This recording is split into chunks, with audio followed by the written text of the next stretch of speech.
found my wife having an affair through her secret phone, so I planned this for her. So I'm not a big Reddit poster, but after what happened to me, I had to share it somewhere. I feel like I've been thrown into some twisted movie plot. It had been a stressful week at work, so I decided to take a little break, treating myself to a hot cup of coffee at Nordlys Cafe, a small place I'd come to love in Oslo. The vintage wooden tables, dim lighting, and faint aroma of freshly ground coffee beans always provided me a comforting escape from the hustle and bustle of the city. After placing my order at the counter, I found a cozy corner spot by the window, giving me a panoramic view of the Oslo streets. As I waited for my coffee, I started getting lost in thoughts, watching people pass by and wondering about their stories. Maybe it's silly, but I always felt everyone had a secret, some hidden tale they weren't sharing with the world. As I was lost in this thought, my ears caught onto a familiar voice. At first, I thought I was imagining things, but when I looked over, there she was. Lyria, my beautiful wife. She was seated a few tables away, laughing with someone. That someone was Juna, her closest friend from college. A small smirk formed on my lips. I thought about how I could surprise her, maybe send over a dessert or just pop by their table for a quick hug. But something stopped me. Something about their hushed tones, the way Juna kept looking around as if to ensure no one was listening. My heart started racing as I realized that Lyria hadn't seen me yet. I leaned back into my chair, carefully hiding behind the menu.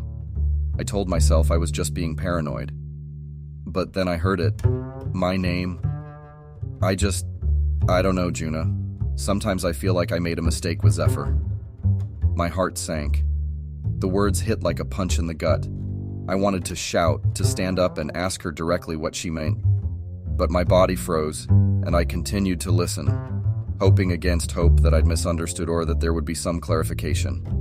But what followed only confirmed my fears, hinting at secrets, betrayals, and a life I didn't know my wife was living. What would you do if you were in my shoes? Would you confront her immediately or try to gather more evidence? I'm lost, Reddit. Edit.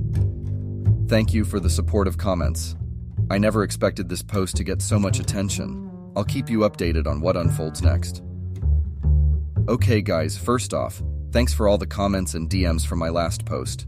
I'm still trying to process what I heard, but here's an update from the cafe. So there I was, heart pounding in my ears as my wife's voice continued to float over from her table. The atmosphere in Nordlys Cafe shifted for me. What was once a haven now felt like a trap. Every tick of the wall clock felt deafening. Every sip of coffee tasted bitter. Juna, Lyria started, her voice a mix of sadness and desperation. Do you remember that trip I took to Bergen a few months ago? Juna nodded, giving her an encouraging look. Yeah, the business conference, right? Lyria took a deep breath, her fingers playing with the napkin on the table. There was someone there. His name's Thane. I could hear Juna gasp softly. Lyria, are you saying... Lyria bit her lip, hesitating. I don't know how it happened, Juna. One evening, after a session, a group of us went out for drinks, and that's when I met him. He's charismatic, funny, and seemed so interested in my thoughts, my dreams. I was trying hard to hold back my emotions, but hearing her talk about this Thane guy with such fondness, I felt like a dagger was twisting in my chest. This couldn't be happening. Not Lyria. We had shared our dreams. Our love story was the stuff of fairy tales. Or so I had believed. Juna's voice brought me back. But you and Zephyr, you two seemed so perfect. Why would you even think about someone else? Lyria looked down, her voice barely audible. Sometimes, Juna, life isn't about the perfect moments. It's about the real ones. With Zephyr, everything has become so routine, so predictable. With Thane, even for that short time, it felt alive. Now, I'm not proud of this, but at that moment, I was fuming. I wanted to rush over, confront her, ask her how she could do this to us, to our love. But instead, I hid. Behind that damned menu, my shield from the cruel reality unfolding before me. It was a mix of fear, disbelief, and not wanting to make a scene. Reddit, I need your advice again. How do I approach this situation? I don't want to lose my wife, but I can't live with this secret either. Is there a way to heal, to rebuild trust? or is it already too late? Hey, it's me again. Thanks for the flood of responses on the last update. I can't believe how many of you are invested in my mess of a life. I've read through every single comment, and your support means the world to me. Here's what happened next. It had been a few days since the cafe incident, and the tension at home was palpable. Lyria and I had started to drift, our conversations reduced to mundane pleasantries. I wanted to confront her, but every time I looked into her eyes, I was scared of what I might find. One evening, she was out, probably with Juna again, or so she said. After pacing around our apartment, debating with myself whether to snoop or not, curiosity got the best of me. What if there were more secrets she was hiding? I needed clarity. I needed the truth. With every intention to clear my doubts, I started with the obvious places: her desk, her nightstand. Nothing. But then, a small bulge in the corner of her sock drawer caught my eye. My hand shook as I pulled out a sleek black phone, something I'd never seen before. It was a model unfamiliar to me, and it wasn't password protected. Hesitantly, I began scrolling. Messages, photos, voicemails, a treasure trove of memories. But not ours, hers, and Thane's. Messages filled with affectionate emojis, secret plans to meet up in hidden corners of Oslo, and even mentions of a cozy cabin in the Lofoten Islands. Pictures of the two of them laughing, toasting drinks, him giving her a delicate necklace. My vision blurred, tears forming. One message stood out, sent from Thane. Can't wait for the day we can finally be together, without hiding. Love you. The air in the room felt suffocating. I felt like an intruder in my own home, viewing glimpses of a life I wasn't a part of. The weight of betrayal pressing down on me was overwhelming. Reddit, I'm broken. Finding that phone. It's like every fear I had came true. I know I invaded her privacy, and that's not cool. But the magnitude of her deception. I don't know if we can bounce back from this. How do I even begin to address this with her? Is it time to walk away? Edit. I've read suggestions about seeking therapy or counseling. It might be a good idea. Also, thanks to those who've shared their own stories of betrayal. Makes me feel less alone in all of this. I'll update soon. So, after discovering the phone and reading through all those messages, I realized I needed answers. But before I approached Lyria, I felt it was necessary to speak with someone who knew the whole story. That someone was Juna. I texted her, asking if we could meet at the city square near the grand statue of King Christian IV. It's a place bustling with tourists and locals, but I figured the open space might diffuse the tension. She hesitated at first, but after a while she agreed. As I waited for her, my anxiety levels skyrocketed. Each passing second felt like hours, and then, amidst the crowd, I spotted her. With a deep breath, I approached. Juna, I began, my voice shaky. I know. She looked taken aback. Know what, Zephyr? Why did you want to meet? I said, don't plague Miss Juna. I overheard you and Lyria at the cafe, and I've seen the phone. Juna's face paled, and she fidgeted with her fingers, a nervous habit I remembered from our college days. Zephyr, it's not what you think. Really? Because from where I stand, it looks pretty damn clear. I snapped, anger and pain evident in my voice. Juna hesitated for a moment before letting out a deep sigh. Look, I won't deny it. I knew about Lyria and Thane, but it's not my place to say anything.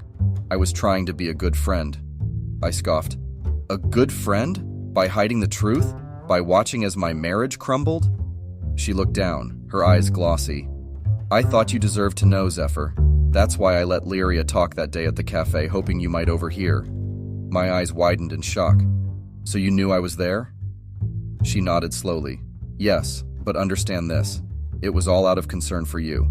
I wanted you to find out, confront the situation, maybe even save your marriage. I felt a rush of mixed emotions. Anger, betrayal, sadness, confusion. Everything was overwhelming. So Reddit, here's where I'm at. Juna claims she had my best interests at heart, but can I really trust her? And what do I do about Lyria? The more I dig, the more convoluted this all becomes. Hey Reddit.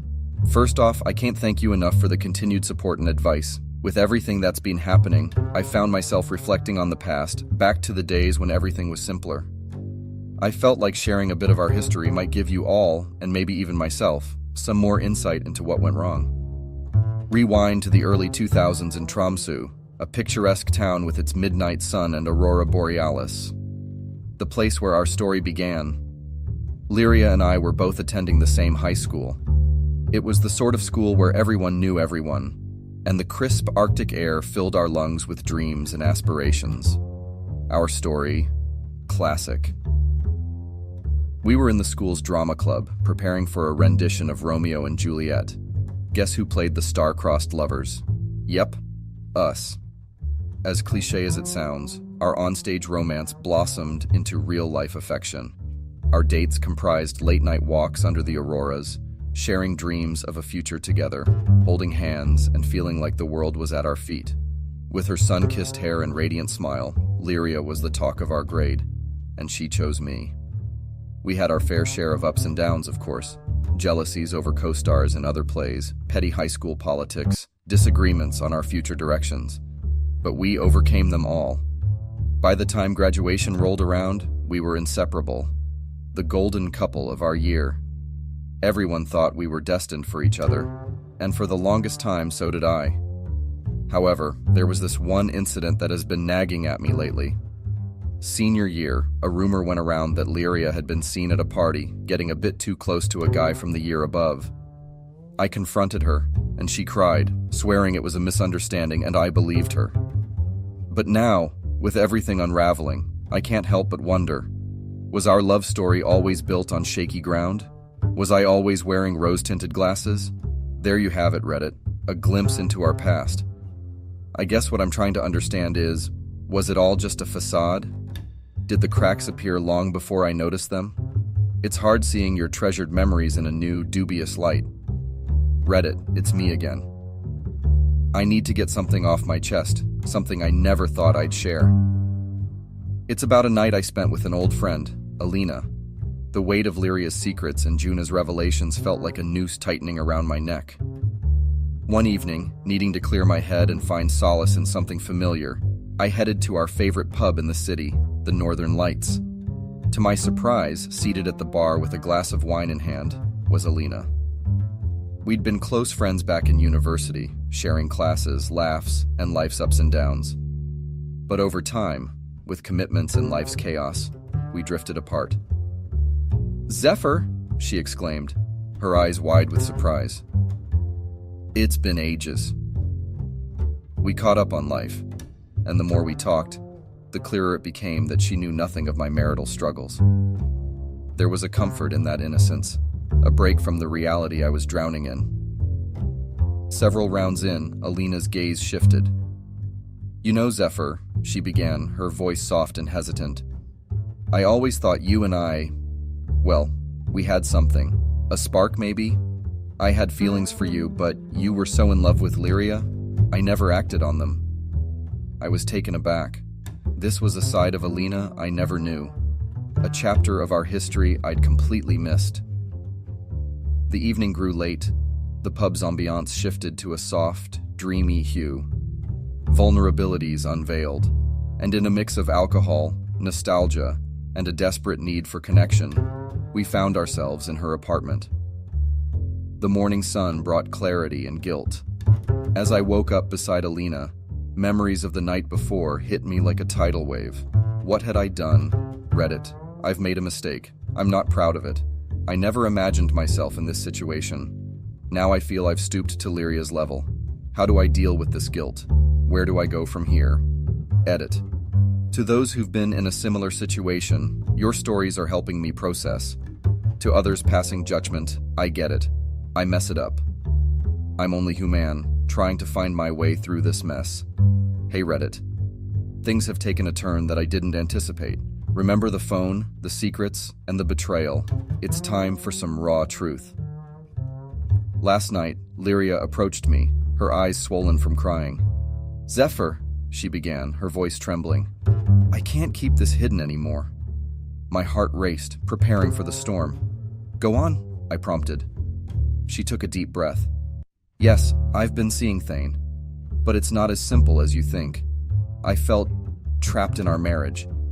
It wasn't because of you or anything specific you did. It was the weight of our past, the weight of being the golden couple. It's as if we were stuck in a narrative we never truly wrote for ourselves. Every choice I made was always in relation to us, never just for me. I was struggling to keep my composure, my mind flashing back to our high school days, our promises, our dreams. "Why Thane?" I managed to ask. She sighed. "With him, I felt free, Zephyr. No baggage, no expectations. It was an escape." I felt my anger surge. "So you just ran away? Instead of talking? Instead of trying?" Her face hardened. "Zephyr, I did try. I tried to talk to you about my dreams, my aspirations. Every time I spoke of wanting something different for myself, you'd brush it off or change the subject. I felt unheard, invisible." The room was thick with tension, unsaid words, and years of emotions. The pain was evident in both our eyes. Reddit, I'm lost. Part of me understands her, while the other part feels completely betrayed. Was I so engrossed in our shared past that I failed to see her present struggles? Were we both to blame? I don't even know where to begin picking up these pieces. I was heading to the market when my phone buzzed. It was Juna. "Can we meet?" she texted, a hint of desperation in her words. Curious, I agreed, and we settled on the local park where the memories of my past confrontations seemed a world away. The moment I saw her, I knew something was amiss. She looked uneasy, shifting from foot to foot. "Zephyr," she began, her voice barely above a whisper, "there's something I haven't told you." I raised an eyebrow, bracing myself for more drama. "What is it now?" Juna took a deep breath. I orchestrated all of this. I introduced Lyria to Thane." The revelation caught me off guard. "Wait, what? Why?" She looked down, her face a canvas of guilt and regret. "I've always been envious of Lyria. She had everything I ever wanted. A successful career, you, a perfect life. And I wanted to create chaos, to see if she'd crumble under pressure." My mind raced, trying to piece together her motives. "So, you knowingly introduced her to Thane, betting on an affair?" Juna nodded slowly. "It was a game to me. I never thought it would go this far. But seeing your pain, your marriage unraveling, I can't keep this to myself any longer." I was livid. "You played with our lives, Juna. For what? Some twisted sense of satisfaction?" Juna looked up, tears in her eyes. "I'm so sorry, Zephyr. I let my envy and bitterness take over. I never realized the consequences." Reddit, I'm at a loss. Another betrayal, another knife in the back. Is anyone truly trustworthy anymore? Was Juna's confession genuine, or is there more lurking beneath the surface? Reddit, it's been a while since I updated. I wish I could say things have improved, but the truth is, I feel more lost than ever. In the aftermath of Juna's shocking confession, I felt as if the ground beneath me had shifted. Every familiar face, every corner of Oslo seemed like a haunting reminder of the betrayals and lies. My trust had been shattered, not just in Lyria, but in everyone I held close. So I began distancing myself. Slowly, I cut ties with friends, co-workers, anyone who had even the slightest connection to the past events. I'd roam the streets of Oslo, hoping the brisk, cold air and the city's beauty could drown out the chaotic thoughts swirling in my mind. One particular day, as I aimlessly wandered near the Oslo Opera House, its magnificent structure reflecting on the still waters, a thought crossed my mind. How did I get here? I began retracing the steps of my life, from the highs of high school with Lyria to the lows of her betrayal and Juna's confession. The more I thought, the more I felt trapped in a cage of my own making. My heart yearned for connection, but my mind was too scarred to trust again. Sitting on the edge of the fjord, watching the water ripple gently, I wondered if there was any way out. Any way to rebuild, to trust, to love again. Reddit. I'm stuck in this loop of pain and isolation. How do I pull myself out? How do I find myself again amidst this turmoil? Edit. Reading your messages of support and empathy has been a glimmer of hope. I never realized how many of you have faced similar heartaches. Maybe there's light at the end of this dark tunnel.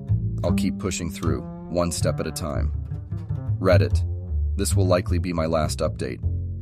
The weight of everything has settled heavily on me, and the biting chill of an Oslo winter mirrors the coldness I feel within. The snow began to fall softly as I made my way to the fjord. Each flake seemed to absorb the ambient city lights, transforming the dark night into a luminescent wonderland. As mesmerizing as it was, the beauty couldn't mask the piercing cold. Standing at the edge, the water looked dark and inviting.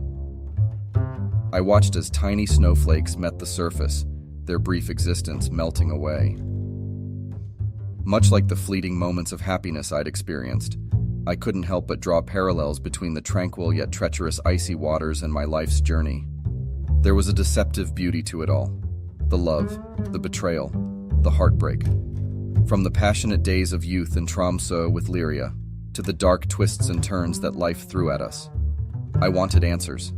I yearned for closure, some sign that the pain and confusion would eventually make sense. But sometimes, life doesn't give us the closure we seek. Sometimes love stories don't have fairy tale endings. As the snow piled on, the cold seeped deeper into my bones. A numbness began to take over, first my fingers, then my heart. Maybe this was how it was meant to end, not with a bang, but with the silent, cold embrace of an Oslo winter night. For those reading, please remember, life is complex and unpredictable. Cherish the moments, learn from the heartbreaks, and always seek help when you feel lost. Edit. If anyone out there feels this way, please talk to someone. Life has its ups and downs, but you never have to face them alone. There are helplines and communities ready to support and listen.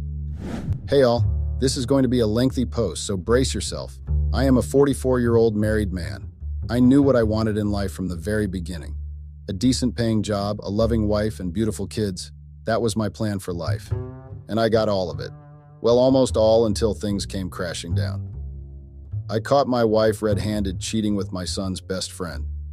I am devastated, to say the least. She ruined not just my life, but also my son's.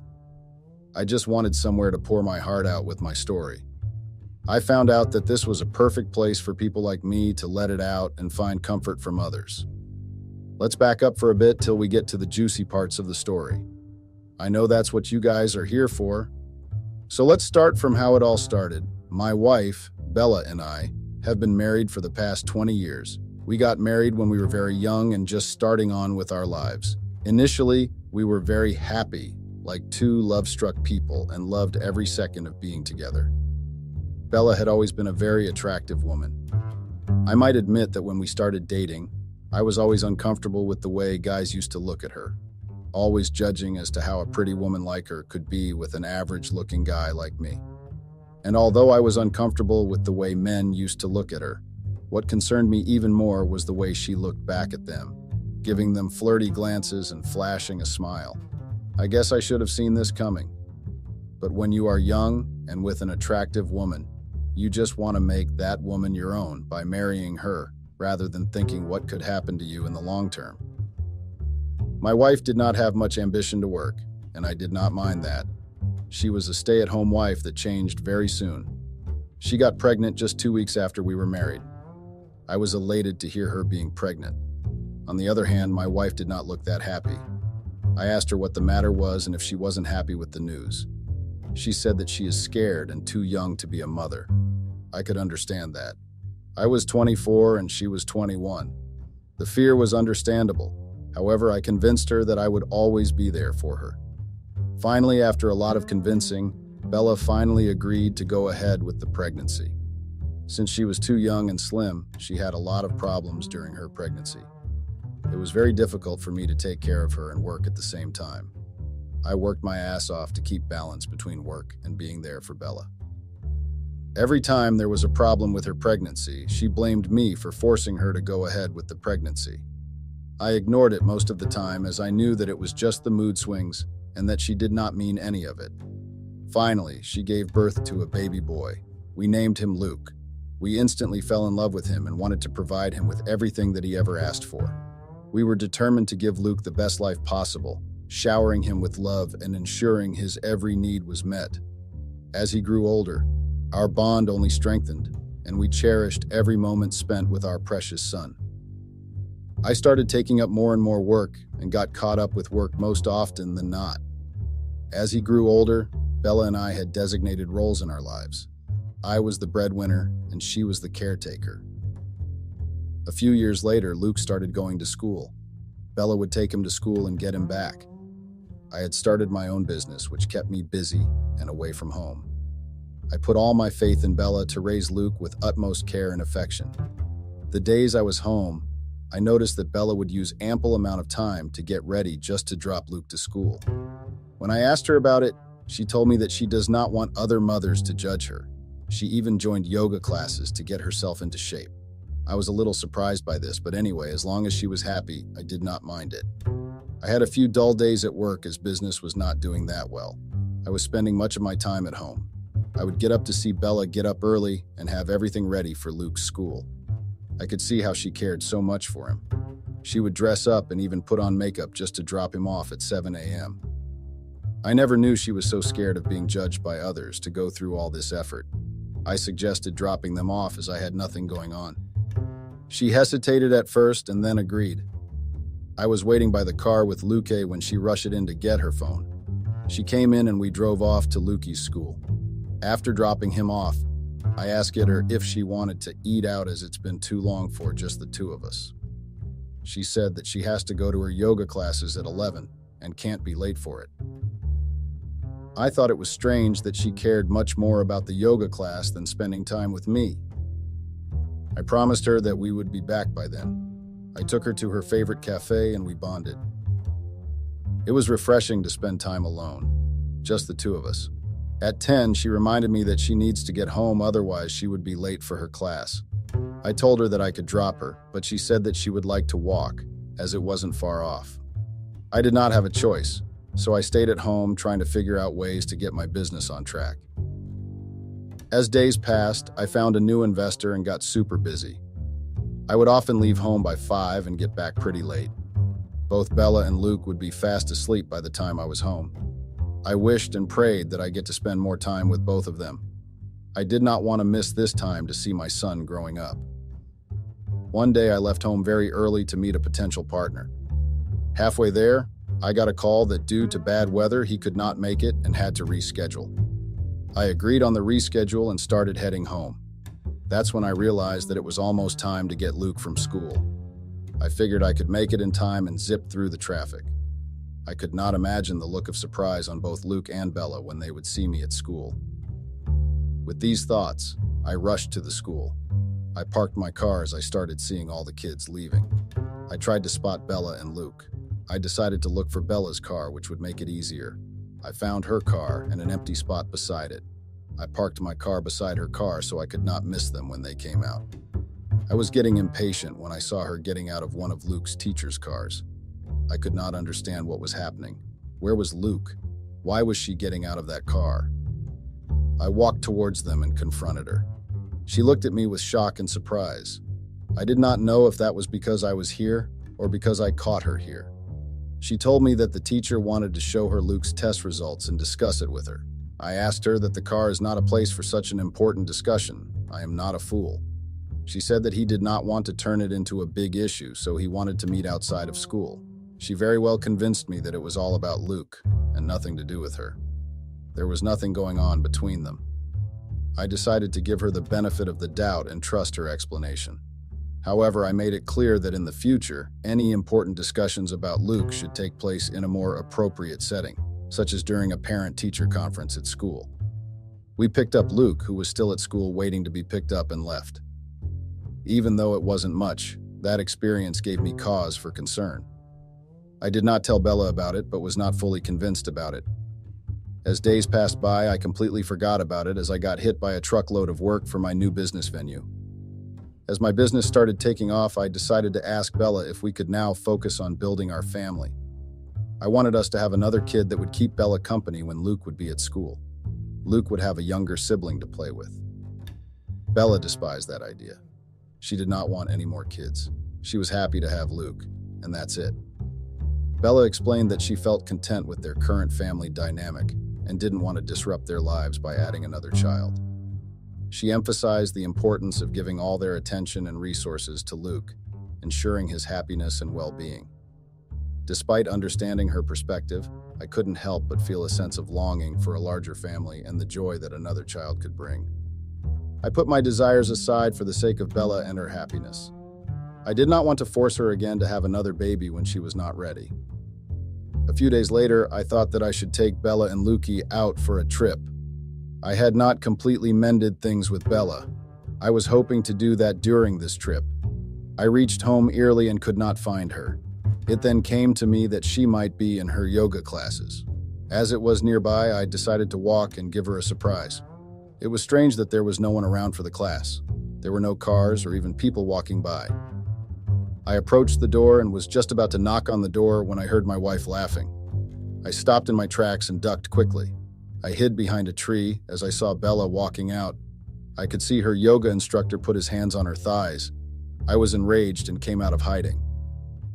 As soon as he saw me, he pulled his hand away. Bella was unfazed, as if there was nothing wrong. I pulled her from there, and as we started walking, I told her what I saw. She told me that he is used to it as he has to teach by touching and correcting the postures. Also, she mentioned that he was gay. I was not convinced, but I let it go. Like I said, my wife and I had been married for 20 years. It was not a happy marriage, for the most part of it at least. After we had a baby, I started working my ass off to provide for her and the baby with everything they needed. It was hard. I had to make ends meet and also be available for Bella and Luke when they needed me, which was almost every day. In spite of this, Bella always complained about me not being around when she needed me. It was getting difficult for me to explain to her that I needed to work extra hours at my job so that we could raise our baby the way we wanted. The strain on our relationship only intensified after Luke started going to school. I felt torn between being a caring husband, a doting father, and the sole bread earner of the house. Somehow, I still managed to maintain the financial stability for our young family. Despite all this, she always blamed me for convincing her to have a baby and ruining her future. This was the topic of constant arguments between us for a long time. The tension between us only grew more and more, as she believed that her dreams and aspirations were shattered because of my decision. It seemed like in every disagreement, we had to circle back to this topic, causing strain in our relationship. And although we had cracks in our relationship, and we were never going to be the same again, we both loved our son too much, so we stayed together for his sake. There were instances when I had noticed my wife flirting with young men, which according to her was not harmful at all. She called it being friendly and told me I was jealous. I ignored this as I always believed she would never cheat on me. I decided I will not ask her anything about her male friends as long as she took care of our son. Looking back now, I don't think that was a good thing. I even caught her a little too comfortable with a few men more than once. I let it go as I loved her way too much. Our son Luke has always been a very good boy. He was very good at his studies and always responsible. He grew up with another boy named Troy. They were inseparable since childhood. When they were 12, Troy's family had to move to a different city for his dad's business. The boys still kept in touch even after that. They would often video chat and plan visits to see each other during school breaks. Despite the distance, their friendship remained strong, proving that true bonds can withstand any obstacle. When Luke and Troy were 15, they decided to go to the same university. They had rented an apartment there and were living together. One summer, Luke and Troy wanted to come and stay with us during their summer. We were very happy to hear this. After the boys arrived, our house was filled with laughter and joy after a long time. Seeing the boys around the house brought back memories of when we were all younger and spent summers together. I was hoping that this could be an opportunity for us to get closer to each other as a family. Bella was the happiest to have the boys around. She insisted on driving them everywhere and was spending as much time as possible with them. I was happy to see that due to Luke and Troy coming over. There was so much positivity in our house, and subsequently, less friction between Bella and me. I thought that this could be an opportunity I could grab to mend my relationship with Bella. I went out of my way to plan a trip to a cottage in the woods with the boys and Bella. I was very excited for this trip that could change a lot of things for me. I carefully arranged all the details, from organizing fun activities for everyone to ensuring a comfortable stay at the cottage. The anticipation of spending quality time together in such a peaceful setting filled me with hope and optimism for the future of our relationship. The activities would keep the boys busy and give me some alone time to reconcile with Bella. I did not share my details of the trip as I wanted it to be a surprise for all of them and look at what I would see when they realized where we were heading to. I told all of them that I would be taking them on a long drive and we might be back early in the morning, so we packed up a few clothes. Bella was very reluctant but went ahead with the plan. We started driving and the boys started playing loud music as the car sped off.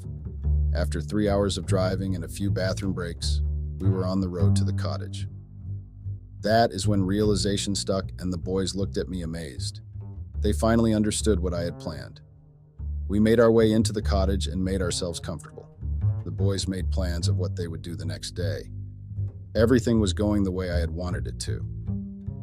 We had our dinner and went to bed. The next morning, we headed out skiing and were out till lunch. During lunch, I noticed that Bella was eyeing Troy with a mischievous smile. I could not shake that feeling off, but then I felt very absurd to think that Bella would think something of Troy. He was a kid who had grown up in front of our eyes. I decided that I was thinking way too much into it. Troy is the same as Luke to her. It can't be. I ignored my gut and tried focusing on improving the relationship between me and Bella. After the kids left, I told Bella that we should spend some quality time together. I could see that spark in her eyes when we used to be close. I cursed myself for doubting her. We had a nice romantic afternoon away from all the noise and hustle. I finally thought that things will slowly start getting better between us. I promised her that I would try to take such trips often so that we could slowly get back to the way we were. As we were heading back home after 2 days of our trip, I had a smile pasted on my lips thinking of how this has changed my life. We came back and things were slowly going back to normal. Bella would kiss me goodbye when I left for work. This was something that had not happened in like a lifetime. I was really happy and went to work with a smile on my face after a long time. It felt like a weight had been lifted off my shoulders, knowing that our relationship was back on track. Bella's affectionate gestures brought a renewed sense of hope and optimism for our future together. Things were getting better and she was actually trying to rebond with me. But my happiness did not last too long. I started noticing that my wife had been missing from our bed almost every night for a couple of nights. Bella is usually a very sound sleeper and rarely wakes up in the middle of the night. I had been having a very bad feeling about this. One day when I woke up in the middle of the night to get some water, I noticed she was not there beside me on the bed. I thought she was in the bathroom, but she wasn't. I slowly walked downstairs to check if she was in the kitchen getting something to eat or drink. I couldn't hear any noise, but nevertheless, I went and checked in the kitchen.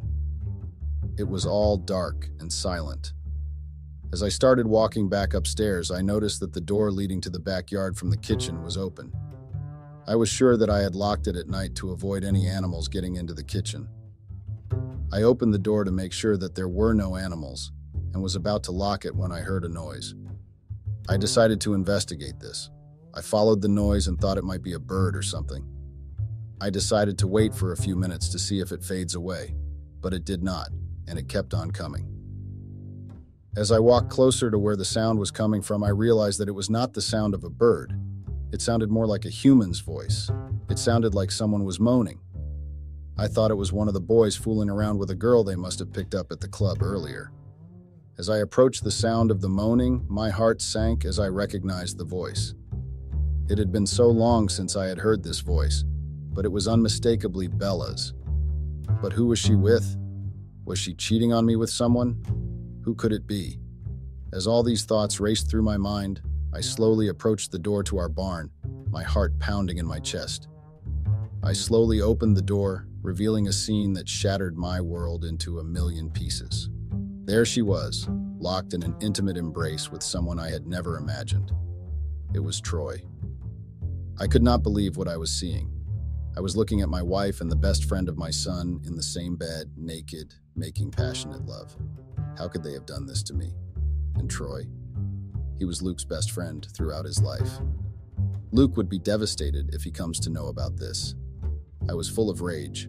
I switched on the lights and shouted at the top of my voice, "What the fuck is going on over here?" Bella was shocked to see me, and Troy was terrified and started apologizing. I asked him to get out of my house immediately. We had a big confrontation with a lot of shouting and yelling at each other. I saw a side of my wife that I had never seen before. She looked at me with so much hatred. Hearing all the commotion, Luke ran up to the barn and saw everything. He was equally shocked and hurt. Looking at her son, seeing her like that, Bella for the first time realized what she had done. And although she was embarrassed, she hated me to have insulted her this way in front of her son. She despised every bit of me. It felt like the only reason she had been putting up with me for so long was for the comfort I provided along with the company of my son. In that moment, all the love and affection seemed to have vanished, replaced by anger and resentment. It was as if our relationship had been built on such a fragile foundation that it had finally crumbled under the weight of our differences. I couldn't help but wonder if there was any way to salvage what was left of our marriage. I don't even know if I want to get back together after such a deceit. Troy did not have any face to show us. He packed his bags and left. On the other hand, Bella, my dear wife who had been married to me for the past 20 years, was waiting for me in our bedroom. I didn't even want to look at her face. She had become the most disgusting human being to me in that instant. As I entered the bedroom, the tension between us was palpable. The once loving and familiar features of her face now seemed foreign and repulsive, a painful reminder of the shattered trust and betrayal that had consumed our relationship. I was in no mood to talk to her. She said that it was all my fault. I was taken aback by her accusation. Not only was she the one who cheated, but now I was the one to blame. Wow, just wow. What was I even expecting from her? She started her rant that if she would not have had a baby at such a young age, then her wife would have turned out to be completely different. It was I who had forced her to have a baby, and that changed everything for her. She lost her freedom, figure, and youth all at once. She would have probably become an actress or a model that would have changed everything for her. I was left speechless after all the venom she was spouting out. I had nothing to say to her after listening to all this. I was at least expecting my wife to love Luke with all her heart, but I was so wrong. All she felt was trapped and suffocated, so I asked her to leave. I was setting her free. The next morning when I woke up, there was no sign of Bella. I couldn't care less for that woman. I felt betrayed and hurt by the woman I had done so much for. I couldn't help but imagine all the times she had flirted with all those young men and wondered if she had been sleeping around behind my back for a long time now. I wondered how long this had been going on for. All those times when she had told me that she was just being friendly and I shouldn't feel jealous. I felt like a complete loser and hated her so much. I felt disgusted by what she had done to me and Luke. I was in a state of shock for the first few days. I couldn't fathom what had happened. And the more I thought about it, the more I felt this had been going on for a while. I imagined how many men she must have slept with. All those days when I was working my ass off to make sure that I could provide everything that my family wanted. She was cheating on me and having the best time of her life. I felt disgusted to even think of the number of men who had slept in our bed with her. Luke had completely shut himself in his room for almost a week. Even now, he rarely comes out of his room, mostly to get food and water. He hasn't spoken a word since the incident. I'm really worried about him. I'm not sure if I should take him to therapy to help him deal with the situation. He not only has to deal with his mom cheating, but also the fact that she was cheating with his best friend. That could lead to a lot of stress for a teenager. It has been a difficult time for me as well. I finally decided to divorce my wife. I did not want her to ruin my son's life anymore. It would be better if she stays away from the both of us. She anyway felt suffocated with us around. It would just be me and Lukey now. I still do not know how to react to all of this. Someone I had loved and been with for 20 years, someone I had shared the roof with for 20 years, was suddenly not there. I felt lonely and angry at the same time. But then I realized why I felt so much anger. It was not entirely because my wife had been cheating on me. It was also because she did not have the decency to apologize to me for her behavior, for what she had done to me, to us, to Luke. Not once did she come and say that she was sorry and she regretted it. I knew I could not live with myself if I did not teach her a lesson for what she had done.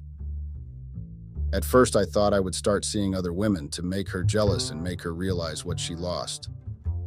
But then I realized it won't matter to her as she never loved me. I am not a violent person and do not wish harm to anyone, but I wish she was dead. But as much as I wished that, I knew that was not going to happen unless I did something about it. So I started devising ways of how I could hurt her. And although I did not like this, and how this anger was consuming me, I knew I couldn't just move on with life without doing something. After all that which happened, I realized that I cannot let this go. I cannot let Bella ruin my life and leave Luke in this state and be happy. So I hired a private investigator to spy on her to see what she was doing with her life. I wanted to know what kind of life she would be living with us out of her way. She had taken up a job as a receptionist at a 5-star hotel and was meeting a lot of people. After about a couple of weeks of spying, I was given pictures of her flirting with a rich old man. There were several pictures of her latching onto this man like a despo. I just couldn't help but think, did I never mean anything to her? We were together for 20 years and she moved on in just a couple of weeks. Did I or Luke mean nothing to her? All those years together, all those things that we had done as a family, meant nothing to her? I can't just sit and do nothing. I couldn't let her get away with it. Luke had gone away for university to another city, as he did not want to run into Troy. I was alone at home and tried to formulate a plan to teach her a lesson. I called her and asked her to meet me after the weekend, and although she was hesitant, I told her I wanted to discuss something about the divorce. She agreed, so I asked her to come home after work. I had prepared dinner and was waiting for her when she arrived around 11 p.m. We sat down and I asked her if she was hungry. She said she was not, and asked me what I wanted to discuss. Clearly, she was in no mood to stay and wanted to leave as soon as possible. I gave her a drink which I had spiked. Within minutes, she was unconscious and I carried her to the basement. I gagged her mouth and tied her hands and feet to the bed. She woke up after some time and was shocked to see what had happened. She started struggling with the ropes. She tried screaming but couldn't.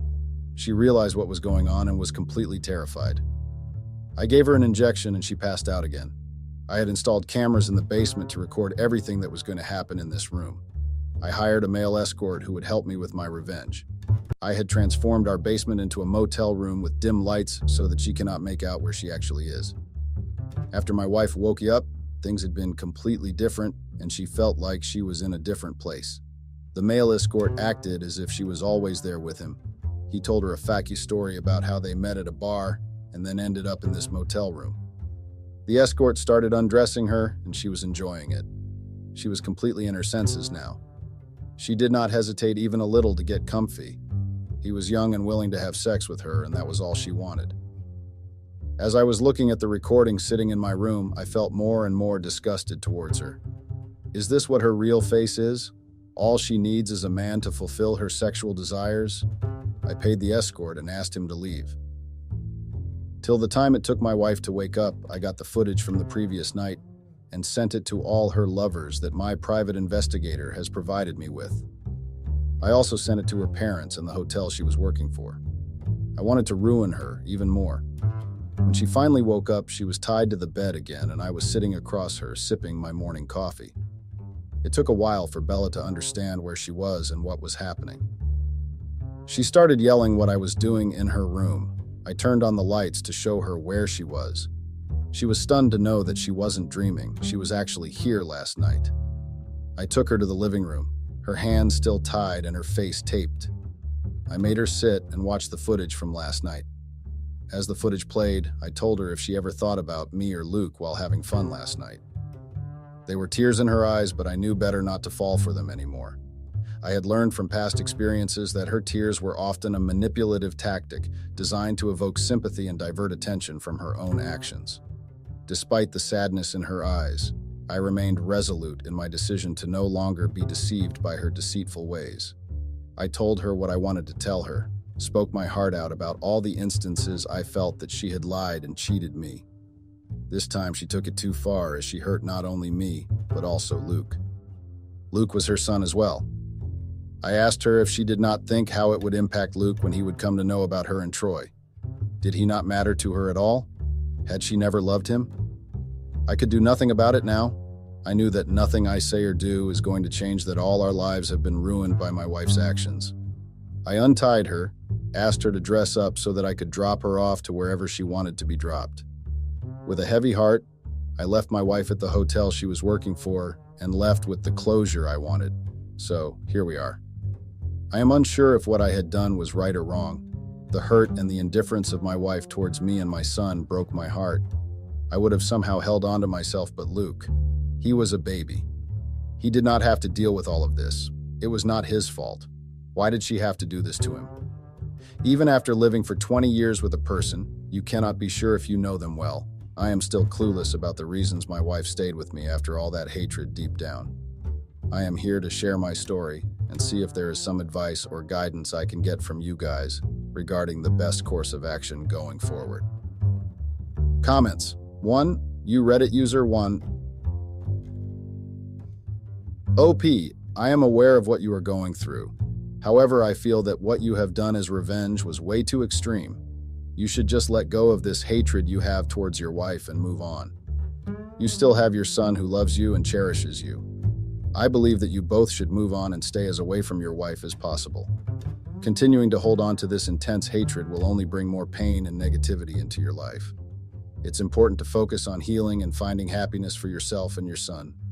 Surround yourself with positive influences, seek therapy or counseling if needed, and channel your energy towards rebuilding a fulfilling life without dwelling on the past. Remember, forgiveness and personal growth are powerful tools for moving forward. 2. You Reddit user 2. OP, I am shocked at what your wife has done. I am too scared to trust anyone after hearing your story. I can't even begin to imagine the pain and betrayal you must be feeling right now. It's heartbreaking to think that someone you loved and trusted could do something so devastating. I think you did the right thing by sharing your story and seeking support. It takes immense courage to confront such a painful situation and open up about it. I think that you needed this closure and she deserved this type of punishment. A woman who does not care about a man she was married to for over 20 years is a shame. She did not even care about her son. I can't believe that she never tried to reach out to her son after all this. 3U Reddit user 3. Imho, she never really cared about you, the marriage, or your son. She always did what she wanted. There had been so many red flags and so many instances that you let go without getting into details of it. You would have saved a few years of your life and also the embarrassment to your son. He would have at least had his best friend with him if you had left her a long time back. I hope you learn from your mistakes and move on.